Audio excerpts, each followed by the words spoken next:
এই মুহূর্তে ব্রেকিং এবং এক্সক্লুসিভ বিষয়ে হাজির হলাম। এবার কোটা আন্দোলনকারীরা ব্যাপক তথ্য দিয়ে হুঁশিয়ারি বার্তা দিলেন। আপনারা অবাক হতে বাধ্যই হবেন। এই কোটা আন্দোলনকারীদের বিরুদ্ধে কিন্তু এবার ব্যাপক ষড়যন্ত্র হচ্ছে এবং তাদেরকে হুমকি ধামকি দেওয়া হচ্ছে। এই সকল বিষয় নিয়ে এবার মুখ খুলেছে কিন্তু এই আন্দোলনকারীরা। তারা স্পষ্ট করে সরকারকে পাল্টা জবাব দিয়ে দিয়েছে, যদি আমাদের উপর হামলা হয় তাহলে আমরাও কিন্তু পাল্টা হামলা করব, এমন হুঁশিয়ারি বার্তা দিয়েছে। এবং সেই সাথে সাংবাদিকের উপর হামলার বিষয়টি নিয়েও ব্যাপক নিন্দা জানিয়ে এবং কারা হামলা চালালো সেই বিষয়গুলো স্পষ্ট করেছে এই আন্দোলনকারীরা। আগামীতে আরও কী ভয়াবহ আন্দোলন হতে পারে তা কি তথ্য দিলেন তা জানতে পারবেন। এ থেকে সরকারকে আরও কয়েকটি বিষয় তুলে ধরে কিন্তু এই আন্দোলনকারীরা। এই ছাত্র যারা তুলে ধরছে 1952 সালের ভাষা আন্দোলন কিভাবে হয়েছিল এই ছাত্রদের দ্বারাই, এবং সেইখান থেকে কিন্তু আমরা বিজয় এনেছি। তো ছাত্রদের পাওয়ার কতটুকু তার কথা দেখলেই বুঝতে পারবেন তিনি আরও কী তথ্য দিয়ে সরকারি হুঁশিয়ারি বার্তা দিচ্ছেন। এবং সবশেষে আপনাদের মাঝে তুলে ধরব গণ অধিকার পরিষদের এই নেতা, তিনি তুলে ধরলেন যে তথাকথিত সেলিব্রিটিরা সব গর্তে লুকিয়ে আছে। এই কোটা আন্দোলন ইস্যু নিয়ে কেন এই ছাত্রদের পাশে দাঁড়াচ্ছে না, এ সকল বিষয় নিয়ে আরও ব্যাপক তথ্য দেন এবং সেই সাথে এই সরকারকেও এই কোটার বিষয়টি নিয়ে ব্যাপক হুঁশিয়ারি বার্তা এবং অপমান করেন। আরও কী বিষয় তুলে ধরেন ভিডিওর শেষ অংশে তার বক্তব্যটা জানতে পারবেন। এতক্ষণ শুনছিলেন শিরোনাম, এবার বিস্তারিত। চলুন এবার আমরা দেখে নিই মূল বিষয়টা। এই ছাত্র আন্দোলন এখান থেকে কি তথ্য দিল সরকারকে, যদি তাদের উপর হামলা করা হয় তারাও হামলা করতে বাধ্য হবে বা মোকাবেলা করতে বাধ্য হবে। আরও কি বিষয় তুলে ধরেছেন চলুন দেখে নিই। সেই লড়াইয়ে জিততে হবে বন্ধুগণ। আমরা দেখেছি গতকাল আমাদের শান্তিপূর্ণ আন্দোলনে বাংলা ব্লকেডে সারা দেশের বিভিন্ন জায়গায় পুলিশ শিক্ষার্থীদের উপর হামলা করেছে। আমরা দেখি কুমিল্লায় আমার ভাইয়ের রক্তাক্ত হয়েছে, চট্টগ্রামে আমার ভাইদেরকে লাঠি পেটা করা হয়, বেরোবিতে ক্ষমতাসীন ছাত্র সংগঠনের সভাপতি আমাদের বৈষম্য বিরোধী ছাত্র আন্দোলনের সংগঠনকে চট্টপ্পা মারে তার তীব্র নিন্দা এবং প্রতিবাদ চালাচ্ছি। আমি বৈষম্য বিরোধী ছাত্র আন্দোলনের একজন সমন্বয়ক হিসেবে সারা দেশের সকল সংগঠক সকল প্রতিনিধিদেরকে অভয় দিতে চাই, কোথাও যদি কেউ আমাদের উপর হামলা করে হুমকি ধমকি দেয় আমরা সকলে একসাথে তাদের বিরুদ্ধে সর্বাত্মক প্রতিরোধ করে দিব।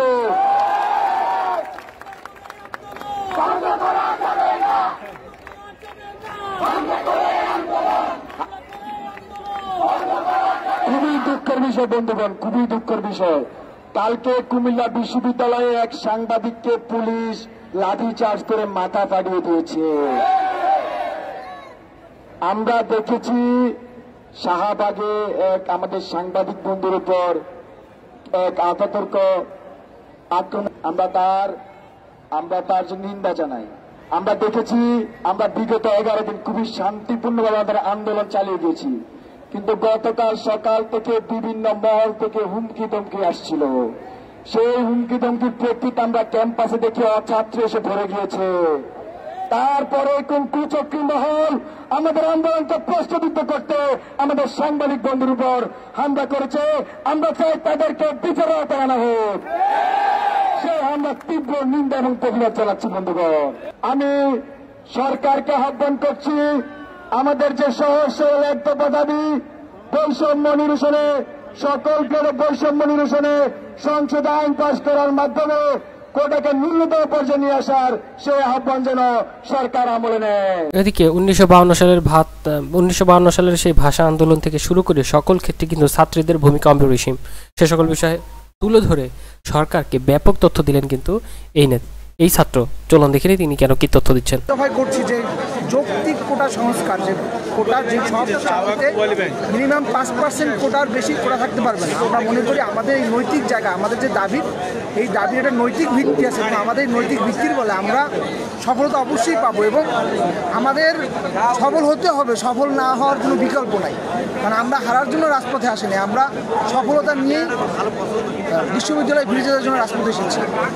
আজকের যে সমাবেশ এবং কুমিল্লা বিশ্ববিদ্যালয়ে হামলার পরে যে শাহবাগে স্বতঃস্ফূর্তভাবে সারা ঢাকা শহরে শিক্ষার্থীদের জনজোয়ারে রূপান্তরিত করেছে, সেই জনজোয়ারই আসলে বলে দেয় যে আমাদের যে আন্দোলন, সেই আন্দোলন আন্দোলন গতকালকে হামলার পরে ছাত্র সমাজ কীভাবে বিক্ষুব্ধ তারা প্রতিবাদে হেঁটে পড়েছিল এবং রাজপথে তাদের সেই প্রতিবাদ জানান দেওয়ার জন্য এই শাহবাগ স্কোয়ারে শাহবাগ চত্বরে তারা সম্মিলিত হয়েছিল।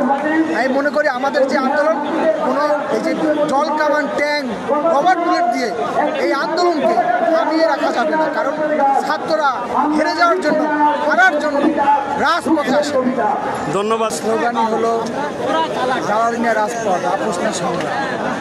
আসলে বাংলাদেশের ছাত্র আন্দোলন এবং ছাত্র প্রতিবাদী ইতিহাস বলে যে ছাত্ররা কখনো হারে না, তারা তাদের প্রতিবাদের ইতিহাস বলেন সেই 52, 69, 72, 96, সর্বশেষ 2018 সালের কোটা সংস্কার এবং নিরাপদ সড়ক আন্দোলনের মাধ্যমে দুর্বার যে আন্দোলন গড়ে উঠেছিল সেই আন্দোলনের সফলতা নিয়েই কিন্তু ছাত্ররা আবার শিক্ষা প্রতিষ্ঠানে পড়া টেবিলে ফিরে গিয়েছিল। এবং আমরা যে আন্দোলনটা এক দফায় করছি যে যৌক্তিক কোটা সংস্কার, যে কোটা যে সব মিনিমাম 5% কোটার বেশি কোটা থাকতে পারবে না।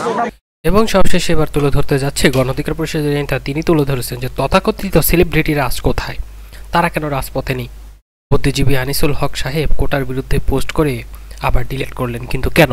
এ সকল বিষয়ের তথ্য দিলেন, চলুন দেখে নিই তিনি কি তথ্য দিলেন। কিংবা বাড়ি গ্রাম অঞ্চলে আপনারা সবাই জানেন যে যখন শীতকাল আসে, উইন্টার সিজন শুরু হয়, তখন এই যে ব্যাঙগুলো, যে সকল ব্যাঙ পুকুরে থাকে, সৈনিকদের পাশে দাঁড়ানো উচিত আমাদের, দাঁড়ানো দায়িত্ব আমাদের।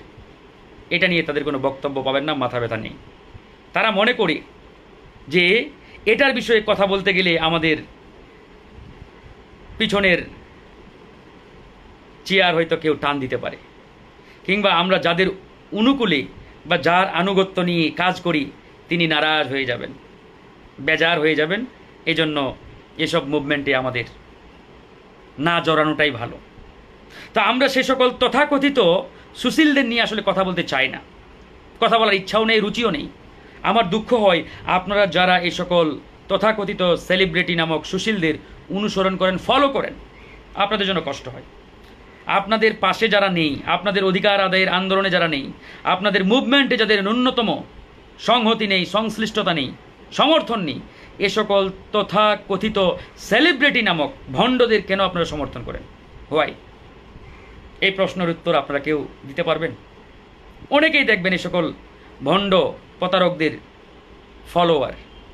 আনিসুল হক বাংলাদেশের একজন বড় মাপের বুদ্ধিজীবী এবং কথা সাহিত্যিক, প্রথম আলোর জয়েন্ট সম্পাদক, তিনি যুগ্ম সম্পাদক, অনেক বড় মাপের বুদ্ধিজীবী। সরকারের প্রধানমন্ত্রীর সাথে তার মানে একদম খুবই ঘনিষ্ঠ সম্পর্ক। চাইলেই গণভবনে দৌড়া যেতে পারেন, তার জন্য গণভবন, বঙ্গভবন সব জায়গায় দরজা খোলা। তো বেচারা এই ফেসবুকে পোস্ট দেওয়ার পরে ব্যাপক ভাইরাল হয়ে গেলেন, মানে জনগণ তাকে নিয়ে নাচানাচি শুরু করে দিল। স্যালুট, ধন্যবাদ, ভালোবাসা, অবিরাম ইত্যাদি ইত্যাদি ফেসবুকে লিখে তাকে মানে কি বলবো, এক একজন এক একভাবে মহিমান্বিত করে তুললেন। আলহামদুলিল্লাহ, ভালো কথা। যদিও আমি ওনাকে নিয়ে একটা পোস্ট আমিও করলাম যে বেচারা অনেক কষ্ট করে এবার অন্তত পাশে দাঁড়িয়েছেন এই স্টুডেন্ট মুভমেন্টের। কিন্তু হঠাৎ করে আজকে দেখলাম এই তথাকথিত বুদ্ধিজীবী বাংলাদেশের পোস্টটি ডিলিট করে দিয়েছে। তার